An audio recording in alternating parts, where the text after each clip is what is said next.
আর ওই স্কুলের ভিতরে সবথেকে গভর্নমেন্ট মার্কা ছেলে যে পড়াশোনা লেখা কিছুই করে না, কি না?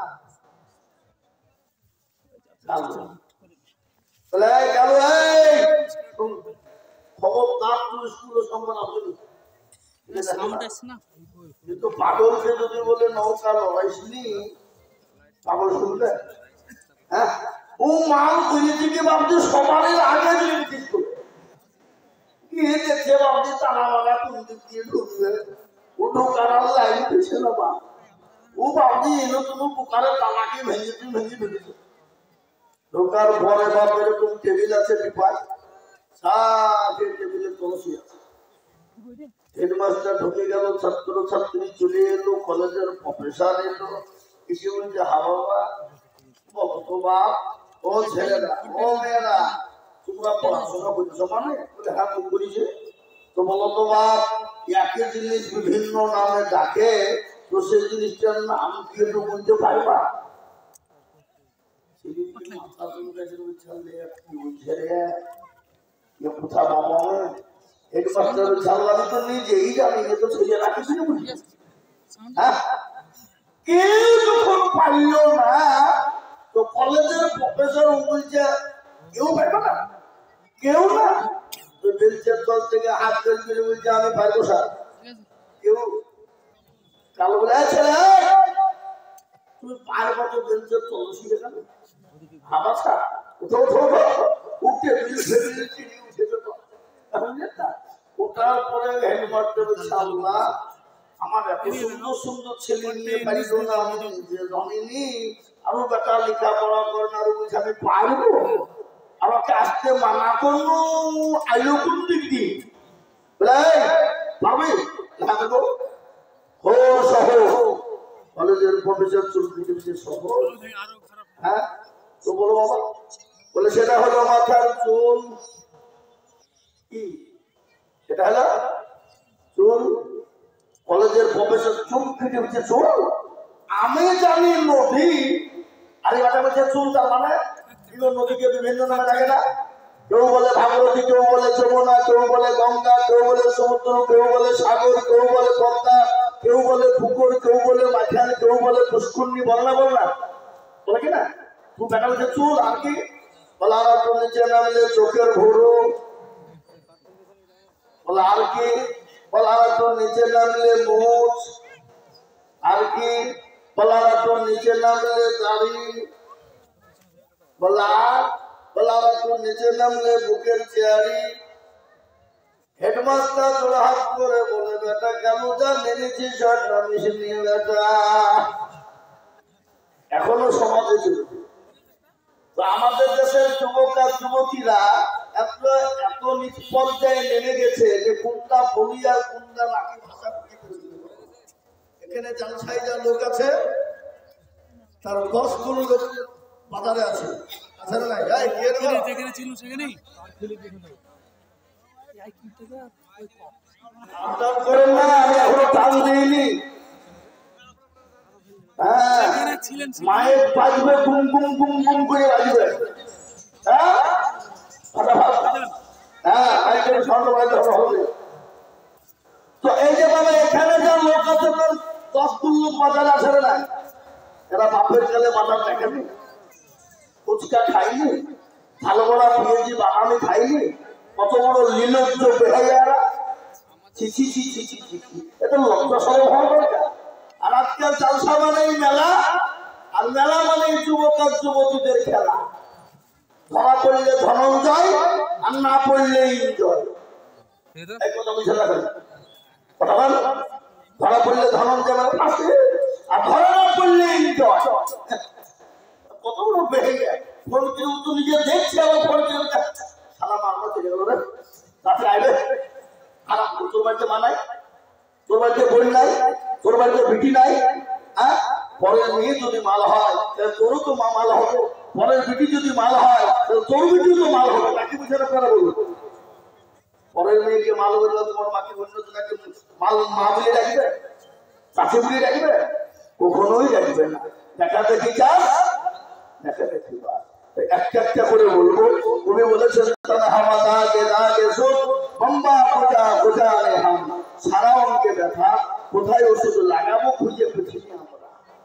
মনে যদি বচন ধরে খুঁজে ফিরে পাওয়া যায় আর মরণ দিব কোনটা। আল্লাহ আমাদের হেফাজত করুন। আল্লাহুম্মা আমিন। আল্লাহুম্মা আমিন বলবেন না? আলহামদুলিল্লাহি কাফা ওয়া সালামুন আলা ইবাদিহি আল্লাযীনা ইসতাফা। أما بعد فقد قال الله تبارك وتعالى في كلامه المجيد وفي فرقانه الحميد. أعوذ بالله من الشيطان الرجيم. بسم الله الرحمن الرحيم. إن الدين عند الله الإسلام. وقال عز وجل في موضع آخر إن الشرك لظلم عظيم. وقال عز وجل في موضع آخر وتصيموا بحبل الله جميعا ولا تفرقوا. وقال عز وجل في موضع آخر أينما تكونوا يدرككم الموت ولو كنتم في بروج مشيدة. قال النبي صلى الله عليه وسلم أول منازل منزل القبر أو كما قال عليه السلام. قال النبي صلى الله عليه وسلم لا يؤمن أحدكم حتى أكون أحب إليه من والده وولده والناس أجمعين. متفق عليه. الحمد لله. আজকের এই সভার মাননীত সম্মানিত যোগ্যতম সভাপতি সাহেব, শ্রদ্ধেয় ওলামারা, জ্ঞানী গুণী মানুষ, সম্মানী বাবা জীবন ভাইয়েরা, মায়েরা, খালানা, বোনেরা, রইল সকলকে সালাম। আল্লাহ রাব্বুল ইজ্জাতের লাখো শুকরিয়া যে আল্লাহ আপনাকে আমাকে বড় ভালোবেসে রহম ও করম করে দ্বীনি মজলিসের মজমাতে বসার তৌফিক এনায়েত করেছেন। সেই মহান আল্লাহ রাব্বুল ইজ্জাতের শানে একটু একবার অন্তরের অন্তরাল থেকে এক পক্ষে উচ্চ স্বরে মহব্বতের সাথে বলি আলহামদুলিল্লাহ। কি গো, আপনি জোরে বলা যাবে না? আচ্ছা বলুন তো, আলহামদুলিল্লাহ বললে গুনাহ হবে না নাকি হবে? কতটা? কেউ যদি একবার আলহামদুলিল্লাহ অন্তর দিয়ে বলতে পারে তো তার আমলনামায় 1000 নেকি লেখা হবে আর 1000 গুনাহকে ক্ষমা করবেন কে? জোরে বলুন আল্লাহ।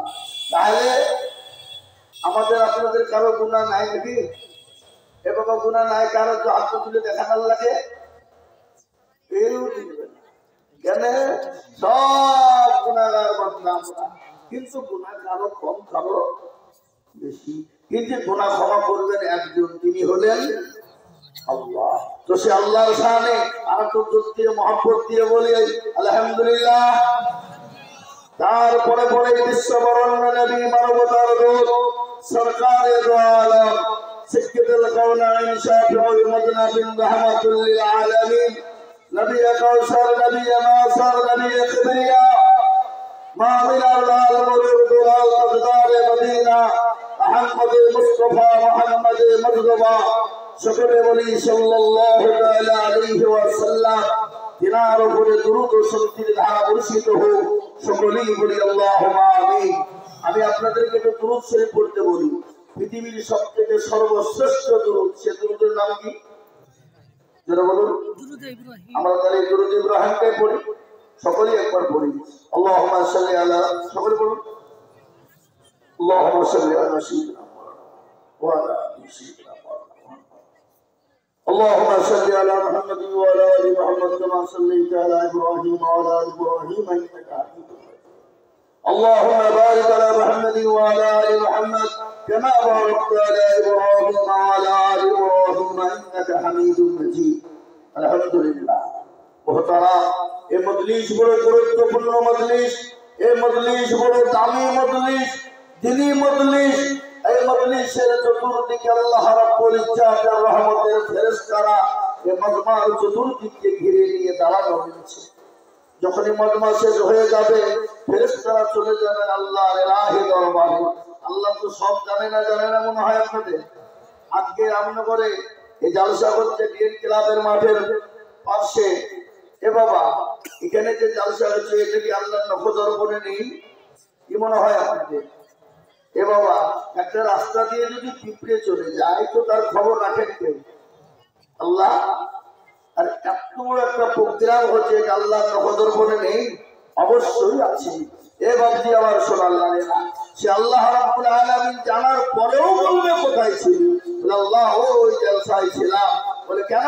দেখলাম তোমার বান্দা বান্দিরা বসা। বলে কেন? জাহান্নামের ভয়ে আর জান্নাতের আশাতে। আল্লাহ বলে যা, তাদের জীবনের গুনাহগুলোকে আমি আল্লাহ ক্ষমা করে দিয়ে তাদের জন্য জান্নাতকে ওয়াজিব করে দিলাম। বলে বলুন সুবহানাল্লাহ। এগুলো আপনারা ভাবেন না এত বড় ওয়াজ শুনতো, এরকম সস্তা ফতোয়া তো হচ্ছিল না। সে বসে গিয়ে গুনাহ মাফ হয়ে যাবে।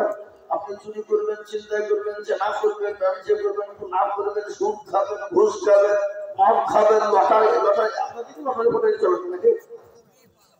হ্যাঁ, এদিকে চলা মসজিদের সেক্রেটারি লটারি কিনেছে, ঠেলে কিনেছে। শুক্রবারের দিন উঠে জুম্মা নামাজ পড়তে গেছে, তাড়াতাড়ি দিবে উঠতে গিয়ে বাবু লুঙ্গিও পড়ে গেছে, লটারিও পড়ে গেছে। ও লুঙ্গি তোলা বাদ দিয়ে লটারি দিচ্ছে। বলে ইজ্জত চলে যায়, বেজ্জতি হবে না। শোনাবো খালি তো বসেন, আপনারা তো বসেন, আমি বক্তব্য শুরু করি, কেবল মাটির লেভেল করছে, কি মাল লাগাবো সেটা ভাবছে। কিন্তু আমার একটু আফসোস হয়ে গেল, টাইম দিয়েছিল 8টায়, কিন্তু দিলে 10টায়, 2 ঘন্টা হয়েছে। আমি মনে মনে করছি যে 8টায় উঠবো, 10টায় ছেড়ে দেবো, আরাম করে কলকাতা এয়ারপোর্টে যে বলছি। কিন্তু এমন তাড়া ভেড়া করে দিল, ভাবছি আমি কি করবো, এখন গিলবো না ফেলবো, আমি আর খুঁজে পেছি। কালকে সকাল বললাম আপনাদের কাছে আগরতলা ত্রিপুরায় প্রোগ্রাম আমার 3 দিন, বুধবার, বৃহস্পতিবার, শুক্রবার। আগরতলা, ওখান থেকে বেরিয়ে যাব ময়লা শহর, ওখান থেকে জালসা করে তার পরের দিন আছে আপনার সোনাপড়া, ত্রিপুরা শেষ প্রান্ত, একবারে বাংলাদেশ সিলেট বর্ডারের পাশে। বুঝতে পারলেন না? 3 দিন আছে পরপর। তো আমি আপনাদেরকে কয়েকটা কথা আপনাদেরকে বলবো। আজকে ভারতবর্ষ তথা বিশ্বের পরিস্থিতি, পরিকাঠামো ভালো না খারাপ? সব থেকে দুর্দিন মুসলমানদের বলা আছে না, এতটাই দুর্দিন মুসলমানদের, যা বিগত এতটা দুর্দিন কিন্তু মুসলমানদের ছিল না। এতটা দুর্দিন হওয়া সত্ত্বেও এই জাতি বুঝে না, এই জাতি জানে না, এই জাতি বুঝতে শিখে না, এই জাতি আল্লাহকে চিনে না, এই জাতি রসুলকে চিনে না, এই জাতি নবীকে চিনে না, এই জাতি কোরআন চিনে না, এই জাতি মসজিদে আযান বলে আযানকে বুঝতে পারে না। আপনারা জানেন কোন একটা দেশ, এই দেশের একটা লোক, সে বেজন্মা গোলাঙ্গার, কয়েকদিন আগে বলছে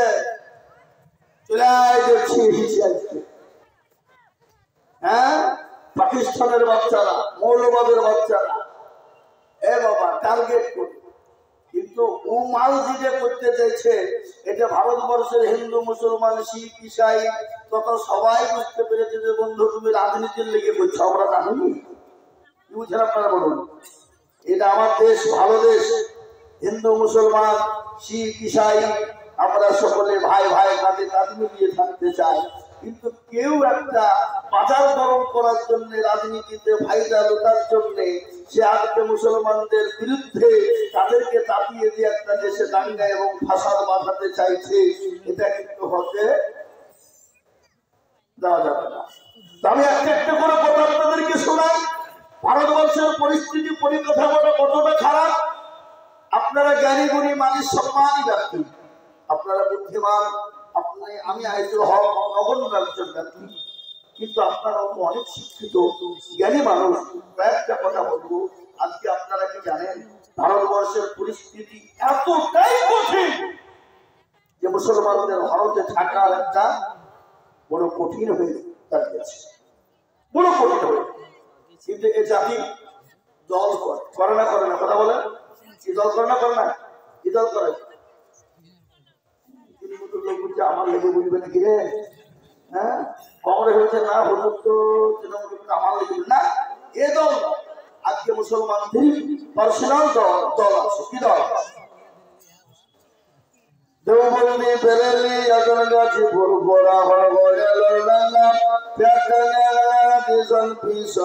মালিকি কুস্তিগিরি ছোট পীর বড় পীর হঠাৎ পীর বালিক পীর ঢাল পীর কানা পীর কাচাল পীর ঘন্টা পীর খিচুড়ি পীর বাপের জামা গায়ে দিয়া পীর আছে না নাই? আর কথা বলেন না কেন? আমার একটা কথা, তুমি বেরেলি হও, তুমি ফালাসি হও, তুমি দেওবন্দি হও, এটা নয়। No Deobandi, no Bareli, no আচারা গাছি, নো ফোলা, এটা নয়। হাড়ি আলাদা আলাদা, কিন্তু লাঠি হইতে হবে কটা? কথা বলো কটা? একটা। হাড়িটা যাই হোক, কিন্তু লাঠি একটা হতে হবে। আর লাঠি যদি একটা না হয়, মুসলমানদের অস্তিত্ব থাকবে না।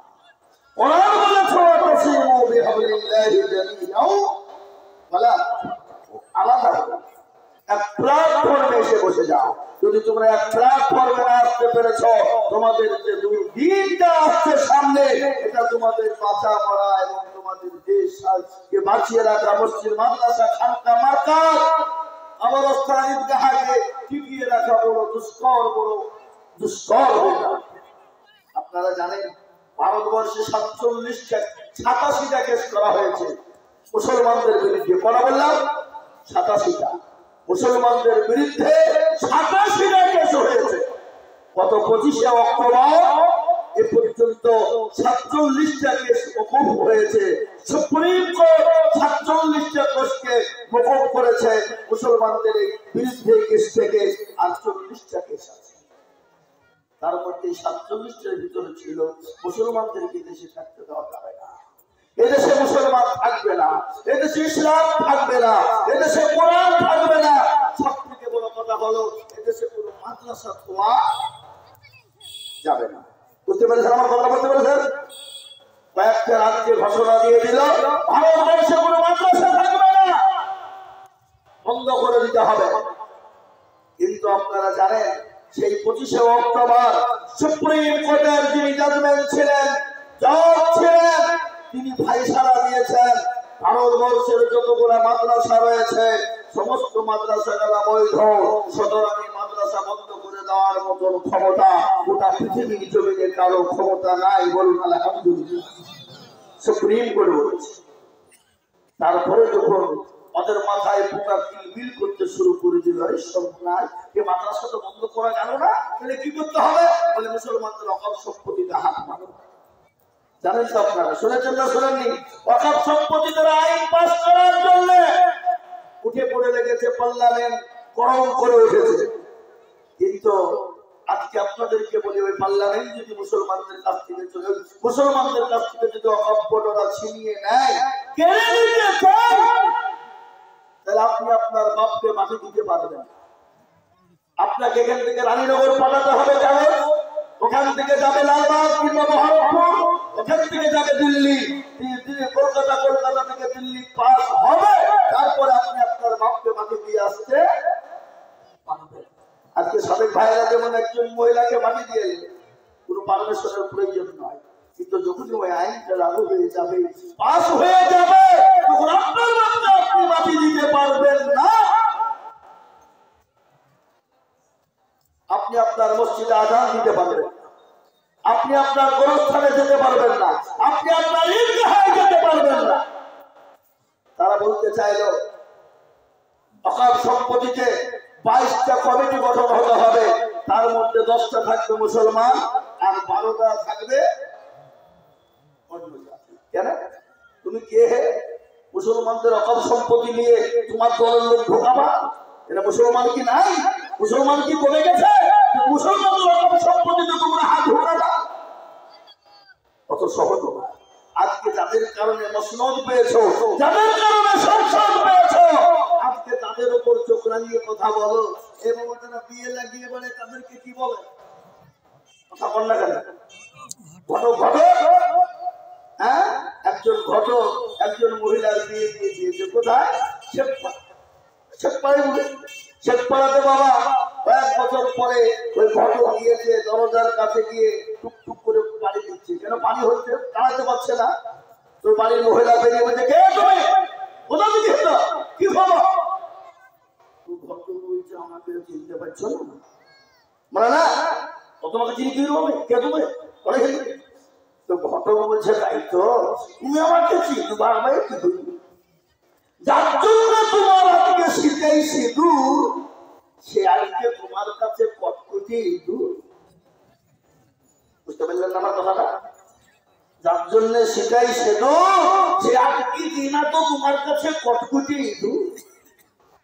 যাদের জন্য আজকে মসনদ পেয়ে গেল, যাদের জন্য আজকে কি হয়ে গেল, গদি পেল, আজকে তাদেরকে বলছে যে সে ছোট না, বেরিয়ে যা, চলিয়ে যা, অরহেন দেখি।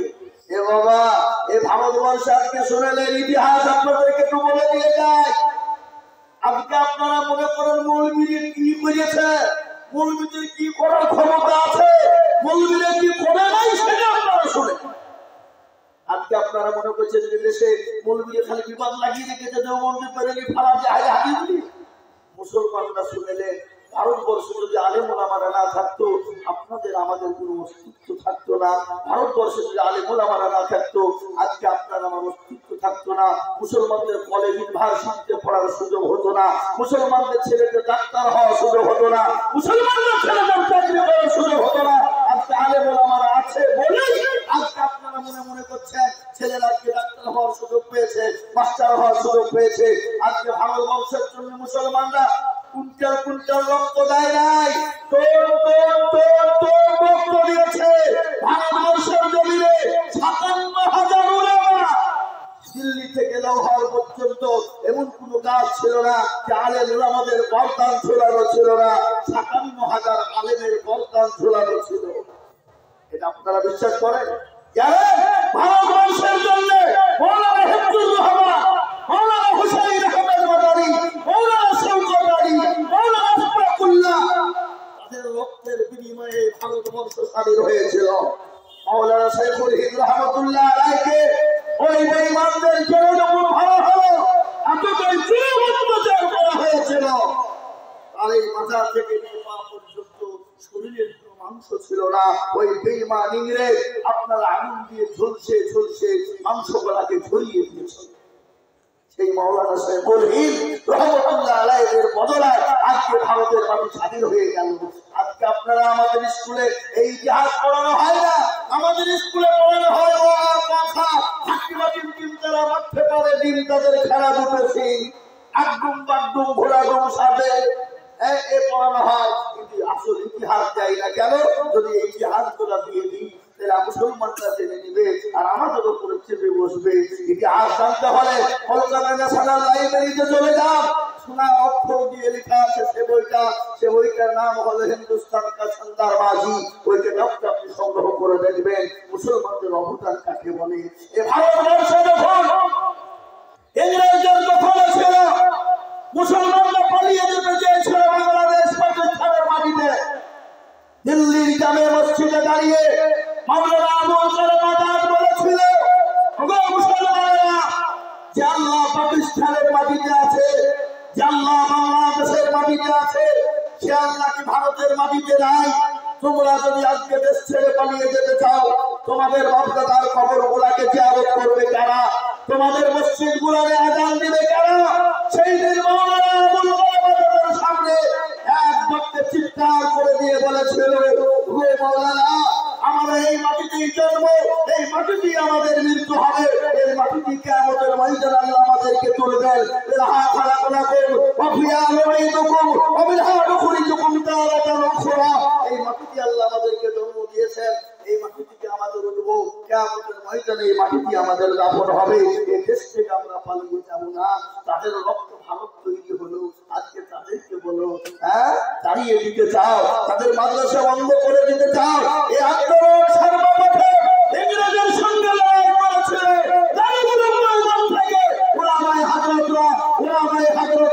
জমিয়ত উলামা হিন্দের নেতৃত্বে ইংরেজকে ৭৭০ নদী পার করেছিলাম আমরা।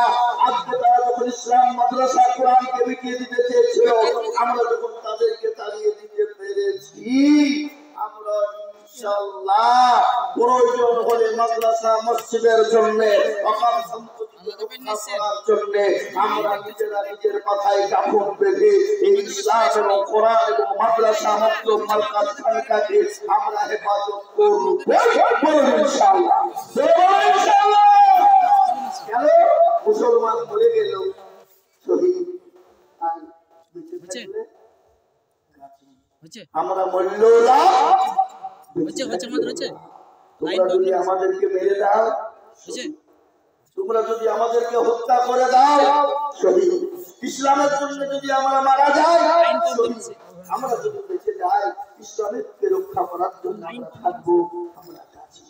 একটা একটা করে আমি বলবো, কিন্তু মুসলমানদের দোষ আছে, আছে না নাই জোরে বলুন, কথা কন না কেন? এখনো পর্যন্ত আমাদেরকে মুর্শিদাবাদের বাইরে যখন যাই বলে হুজুর আমাদের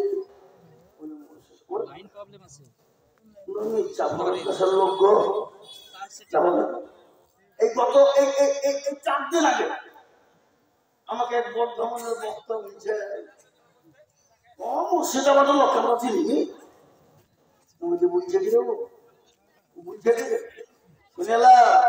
মুর্শিদাবাদকে লোকে সব পিছিয়ে রেখেছে, তুমি একবারে একটু যে প্রথম থেকে লাস্ট পর্যন্ত জানলে বা মুর্শিদাবাদ আছে। আমরা যদি মনে করি কাউকে ধার করবো না, কোন জেলার লোক নেবো না, মুর্শিদাবাদ দিয়ে চালিয়ে দিব, চালিয়ে চলবে। কিন্তু তোমরা যদি মনে করো যে মুর্শিদাবাদের লোক নেবো না, তো তোমাদের বাবারও দিলে বর্ধমানের লোক চলতে পারবে। তার প্রমাণ কি?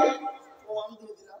তখন বলছে তাই তো কথা শোনে ঠিক, মাথা নিচু হয়ে গেল। কিন্তু মুর্শিদাবাদের লোককে হারিয়ে দেওয়ার মতো লোক পশ্চিমবঙ্গের মাটিতে এখনো জন্ম হয়নি। কি বলছেন আপনারা বলুন, কথা বলেন না কেন? হ্যাঁ, আল্লাহু আকবার। কোথায় না মুর্শিদাবাদের লোক নাই? এই যে কত সব আর কি দিবা মঙ্গলবার, গত মঙ্গলবার আমি জালসায় ছিলাম না, ভালো মাদ্রাসার মধ্যে হতো একটু কালেকশন করে দিতে হতো না?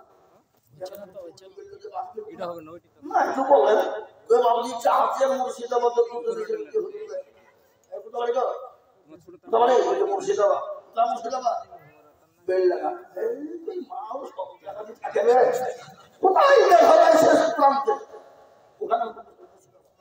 পশ্চিমবঙ্গের এমন কোন জেলা নাই যে মুর্শিদাবাদের লোক নাই। আমি আপনাদেরকে আজকে বলে দিলাম, কথাটা শুনলেন, আজকে মুসলমানদের দোষ আছে না নাই? আল্লাহ দুনিয়ার জমিনে আমাদেরকে পাঠিয়েছেন কোরআন শরীফ, ওয়া খালাকাতুল জিন্না ওয়াল ইনসা ইল্লা লিয়াবুদুন। আল্লাহ বলে বান্দারে আমি তোমাদেরকে বানিয়েছি আমার ইবাদত করবা, আমার বندگی করবা, আমার হুকুমটুকু মেনে নিবা, আমার দিনটা মেনে নিবা। এই জন্য আমি আল্লাহ তোমাদেরকে বানিয়েছি। আল্লাহ আমাদেরকে কিসের লেগে বানিয়েছে? জোরে বলুন, দুনিয়া করতে, তামাশা করতে না। তোমাদেরকে তৈরি করেছি, তোমাদের কোনো দাম ছিল না, কোনো মান ছিল না, কোনো জ্ঞান, তোমাদের কোনো জ্ঞান ছিল না। আজকে তোমাদের কত পরিচয়, আজকে ভালো মাস্টার, ভালো ডাক্তার, ভালো জজ, ভালো উকিল, ভালো প্রধানমন্ত্রী, ভালো এমপি, ভালো এমএলএ, ভালো মুখ্যমন্ত্রী, আজকে ভালো শিক্ষিত। কিন্তু শোনো বান্দা, তোমার তো কোনো অস্তিত্ব ছিল না, কেউ তোমাকে চিনত না। কোরআন বললেন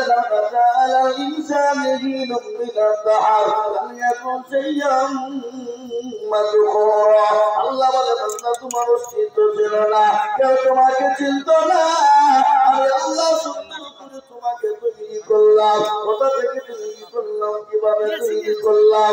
আল্লাহ বলে আমি আল্লাহ তোমার মা এবং বাপের মিলনের দ্বারা একজন আমি আল্লাহ তোমার মায়ের নামে প্রবেশ করে দিলাম। ওই আল্লাহ পানি দিয়ে আমি আল্লাহ তিল করে তোমার মায়ের গর্ভে জায়গা করে দিলাম। ও বান্দা, সেই দিন তুমি চাকরি করো নাই, সেই দিন তুমি ব্যবসা করো নাই, সেদিন তুমি কর্মচারী করো নাই, সেদিন তুমি কোন রকমের রাজনীতির কর্ম করো নাই। বলো বান্দা, তোমার মায়ের গর্ভের ভিতরে তোমাকে কে কেটে দিল? আমি আল্লাহ তোমার মায়ের জন্মে তোমাকে বোর্ডের প্রবলেম আছে দিলাম, কি কেটে দিলাম বললেই হচ্ছে তুমি না। জানো? আল্লাহ বলে তোমার মায়ের মধ্যে রক্তগুলাকে আমি আল্লাহ সুন্দর করে বন্ধ করে দিলাম এবং তোমার লাভির সঙ্গে তোমার লাভিকে এক করে দিয়ে আমি তিল তিল তিল তিল করে আমি আল্লাহ তোমার সঙ্গে খাবার পরিণত করে দিলাম। ও বান্দা, নামাজ নবীন দুপুর হয়ে গেল রে বান্দা। তুমি যখন তোমার মায়ের গর্ভে থেকে দুনিয়ার জমিনে এলে, তুমি তো একদিনের ছেলে, 2 দিনের ছেলে, 3 দিনের ছেলে, তুমি কি খাবে বলো? হাত মুঠিয়া ফেলবে কেন? নাশপাতি আঙ্গুর মনুক কাঁকরোল খেতে পারবা না, দাঁড়িয়ে দাঁড়িয়ে কোনো মুরমা ফেলেও খেতে পারবা না। আমি আল্লাহ এমন একটা খাবার তোমাকে দিলাম যে খাবার খেলে কোনোদিন সর্দি হবে না, কোনোদিন গরমি হবে না। আল্লাহ বলে খাবারটা কি জানো? আমি আল্লাহ তোমার মায়ের মুখের উপরে 2 স্তন দিলাম। ও বান্দা, তুমি মুখ লাগিয়ে দেবা আর তোমার জন্য এয়ার কন্ডিশনের খাবার বেরিয়ে যাবে। আল্লাহ বলে বান্দা, আমার বিচারটা কত সূক্ষ্ম তুমি কি জানো? আমি এত বড় আমি সূক্ষ্ম বিচার করি জানো?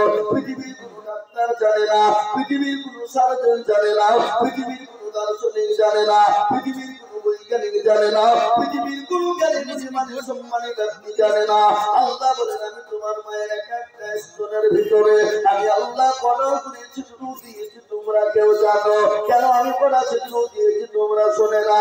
আমি আল্লাহ যদি একটা ছিদ্র দিয়ে দিতাম, তুমি তো একদিন ছেলে, তোমার গলায় পানি জমে গলায় জমে নিয়ে তুমি সঙ্গে সঙ্গে মারা যেতে পারো, কিন্তু না রে বান্দা, আমি আল্লাহ এত বড় দয়ালু আর রহমান রহিম। ও বান্দা, আমি তোমাকে এতটাই ভালোবাসি, এতটাই ভালোবাসি, আমার বান্দা জানে মায়ের স্তনে দুধ খেতে গিয়ে যারা মৃত্যু না হয়ে যায়, আমি আল্লাহ একটা মায়ের স্তনের ভিতরে আমি একাত্তর করে ছিদ্র দিয়ে দিলাম। সুবহানাল্লাহ। ও মুসলমান তরুণী আমার ভাইয়েরা, আল্লাহ বলেরা, তারপর আল্লাহ বললেন বান্দারে, তুমি তোমার মায়ের স্তনের 2 বছর খেয়ে নিলে, আস্তে আস্তে তুমি বড় হয়ে গেলে, স্কুল কলেজ ইউনিভার্সিটিতে গেলে, মাস্টার ডাক্তার উকিল জজ ব্যারিস্টার হয়ে গেলে, পয়সাওয়ালা গাড়িওয়ালা বাড়িওয়ালা হলে, তোমাকে বলা হলো আল্লাহকে মেনে নাও, আল্লাহকে মেনে নাও, আল্লাহর কোরআনকে মেনে নাও। চলো বান্দা মসজিদের দিকে রওনা হয়ে যায়, তখন বলে কে আল্লাহ? কিসের আল্লাহ? আল্লাহ বলে নিবে খারাপ। আল্লাহ যদি তোর মায়ের গর্ভে থেকে তোর চোখ দুটোকে বন্ধ করে দিতাম, আমি আল্লাহ যদি তোর মায়ের গর্ভে থেকে তোর জবানটাকে কেড়ে নিতাম, আমি আল্লাহ যদি তোর মায়ের গর্ভে থেকে তোর হাত দুটোকে ঠান্ডা করে দিতাম, পৃথিবীর এমন ডাক্তার ছিল না, পৃথিবীর এমন সার্জন ছিল না যে তোর হাত এবং পা চোখকে ভেঙে দিতে পারে। মুসলমান, মায়ের গর্ভে থেকে চোখ, নাক, হাত, কান যদি চলে যায়, পৃথিবীর কোন ডাক্তারের ক্ষমতা আছে ভালো করে দিতে পারে? আল্লাহ এত বড় নিয়ামত আমি আল্লাহ তোমাকে দিলাম, আমি আল্লাহ তোমার জন্য একটা ছবি দিতে পারতাম, কিন্তু 2 চোখ কেন তোমায় দিলাম জানো? কোন রকম যদি একটা চোখ যদি খারাপ হয়ে যায়, আল্লাহ বললেন আমার বান্দা 2য় চোখ দিয়ে দুনিয়া দেখবে। আল্লাহ বলেন তোমার শরীরের ভিতরে এমন একটা জিনিস তোমার জন্য দিলাম, আমি আল্লাহ কিডনি 2টো দিলাম, আমি আল্লাহ যদি একটা কিডনি দিতাম সুন্দর তুমি বেঁচে থাকতে পারতে, কোন রকমের তোমার চলাফেরার কোনো ক্ষতি হতো না। আমি আল্লাহ 2টো কেন দিলাম তুমি জানো?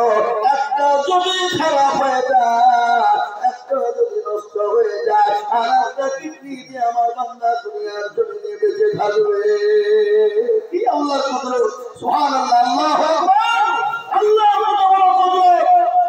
পৃথিবী এই শরীরের ভিতরে 2টো কিডনি দিয়েছে, এই কিডনি 2টো যদি না থাকতো, আপনি আমি যে দুনিয়ার জমিনে খাবার খায়, পানি খায়, এটাকে সুন্দর করে ছাকনা করে সুন্দর করে বের করে দেয়, দেয় না? দেয় না? ধরে বলো, এটা যদি আটকে যেত, আপনি মরে যাওয়ার সম্ভাবনা আপনার বেশি থাকতো।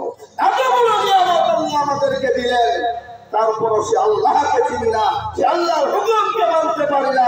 আল্লাহ কোরআনে পাকে বললেন, ওমা খালাকতুল জিন্না ওয়াল ইনসা ইল্লা লিয়াবুদুন। হে বান্দা, আমি তোমাদেরকে বানিয়েছি আমার ইবাদত করতে, কিন্তু আমাদের দেশের মানুষ কে কার কথা শুনে আর কে কার কথা মানে।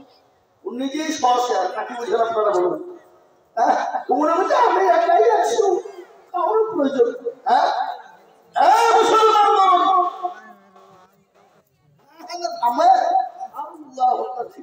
ঠিক জায়গাটা ঠিক বুঝতে হবে না, সেখানে শিখে আমাদের বুঝতে হবে না। থামাই না, আপনি বলছেন কেন? আল্লাহ করেনি কেমন তো উঠলো। তাই ভাই আমার মুসলমানরা বলছিলাম, আজকে আমাদের দেশের মানুষ 98% লোক নামাজ পড়ে। কি বলছেন আপনারা? আপনাদের দেশের লোক 100 নামাজ পড়ে নাকি? 98% লোক নামাজ পড়ে না। 2%। আপনারা কি মনে করছেন যে 2% লোকের নামাজ মনে হয় খুব সুন্দর হয়? না, কাঁচা মুরব্বী হয়ে গেছে, দাড়ি পেকে গেছে, চুল পেকে গেছে, চোখে নরম হয়ে গেছে, দাঁত নরম হয়ে গেছে, বিবি দেখতে পারে না, টাকা দেখতে পারে না, বোমা দেখতে পারে না, মসজিদে যায় আর কোনো কাজ থাকে না। কি কথা বল? কিন্তু 20 বছর ধরে চাচা নামাজ পড়ে, আত্মাকে এত জানে না, দুরূদ শরীফ জানে না, দোয়া কবুল জানে না, দোয়া মাসুরা জানে না।